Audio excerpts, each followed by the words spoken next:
Friends group discussion గురించి చాలా జాగ్రత్తగా 20 ఏళ్ల కిందట మనందరికీ కూడా ఇన్ఫర్మేషన్ తక్కువ ఉండేది, కమ్యూనికేషన్ తక్కువ ఉండేది. ఈనాడు పేపర్లోనూ, ఇంకా నేను మాట్లాడుతుంది ఈనాడు అంటే సాక్షి లాంటి పేపర్లు రాకముందు కాబట్టి, ఇంకా 20, 25, 30 ఏళ్ల నేను ప్రిపేర్ అవుతున్నా, నేను 10th క్లాస్ అవుతున్నా టైమ్స్ లో, అంటే 2000 సంవత్సరం కన్నా ముందు తీసుకుందాం. అప్పట్లో ఇన్ఫర్మేషన్ తక్కువ ఉండేది, కోచింగ్ సెంటర్లు తక్కువ ఉండేవి, అలాగే ఫ్యాకల్టీలు తక్కువ ఉండేవారు, మెటీరియల్స్ తక్కువ ఉండేవి.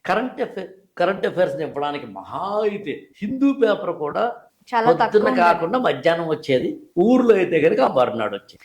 ఇలాంటి ఒకానొక పరిస్థితి ఉండే రోజుల్లో స్టూడెంట్కి టీచర్ తోటో, ఫ్యాకల్టీ తోటో, కోచింగ్ సెంటర్ తోటో, న్యూస్ పేపర్లతోటో అక్వైంటెన్స్ లేనప్పుడు అతని ఇన్ఫర్మేషన్ కావాలి కాబట్టి, స్ట్రాటజీ గురించి తెలియాలి కాబట్టి, అది ఎవరు ఏంటి, ఎలా చదువుతున్నారు, ఏం చదవాలి, ఏం చదవకూడదు, ఎగ్జామ్ ఏంటి, ఎగ్జామ్లో ఏమొస్తాయి, ఏవి రావు, X, Y, Z తెలియాలి కాబట్టి ఒక కమ్యూనికేషన్ ఛానల్ ఉండాల్సి వచ్చేది.